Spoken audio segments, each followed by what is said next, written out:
Hello, and welcome to another week of virtual Sunday school. This lesson is entitled David Grieves for Saul and Jonathon. It is Sunday School Lesson 10, August the 23rd, 2020. If you're happy and you know it, say amen. Say amen. If you're happy and you know it, say amen. Say amen. If you're happy and you know it, then your life will surely show it. If you're happy and you know it, say amen, amen. And now for our prayer. Repeat after me. Our Father, which art in heaven, hallowed be thy name. Thy kingdom come, thy will be done, on earth as it is in heaven. Give us this day our daily bread, and forgive us our debts as we forgive our debtors. And lead us not into temptation, but deliver us from evil. For thine is the kingdom, the power, and the glory forever. Amen. And this week's golden text. Repeat after me. The beauty of Israel is slain upon thy high places. How are the mighty fallen? 2 Samuel 1 and 19. This week's lesson talk. God had chosen Samuel to be the first king of Israel, but King Saul had sinned. So the prophet Samuel told him that God was going to choose a new king.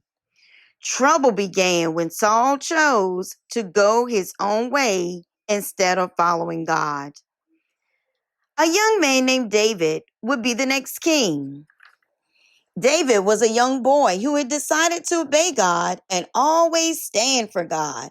Saul had seen David fight Goliath.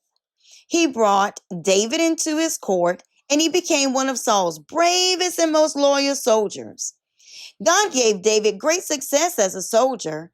The people of Israel praised David. Saul hated David because the people praised David more than they praised him.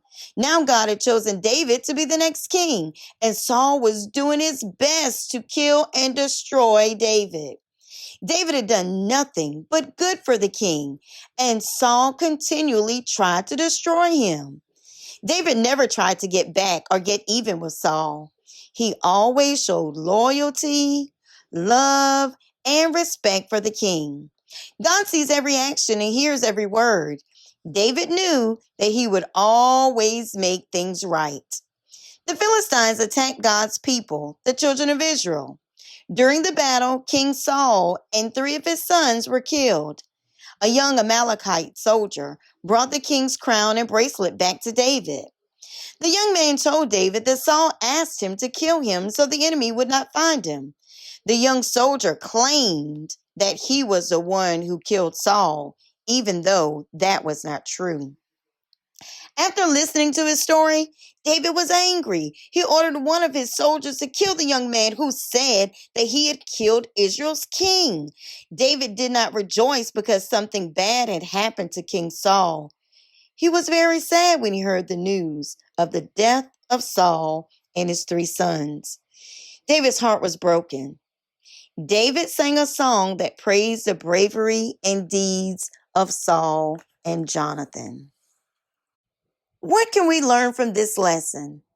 A wise person is never happy when bad things happen to others. They never want bad things to happen to anyone, even if it's an enemy. 2, we must treat everyone with love, even those that are mean to us. We must love and leave the rest to God. So here's a quick review. David was not yet king. He was still a soldier in Saul's army. Yet daily Saul plotted to kill him. David had lived avoiding attempts on his life for many years. David stayed loyal to Saul as he lived, knowing that he would be the next king. In a Philistine attack, King Saul and 3 of his sons were killed. When David heard the news, he did not rejoice because his enemy was destroyed, but he was truly heartbroken at the death of the king. God had given David an humble heart that honored and loved Saul. David's heart for doing right led him to treat even those who used him and treated him meanly with loyalty and great respect.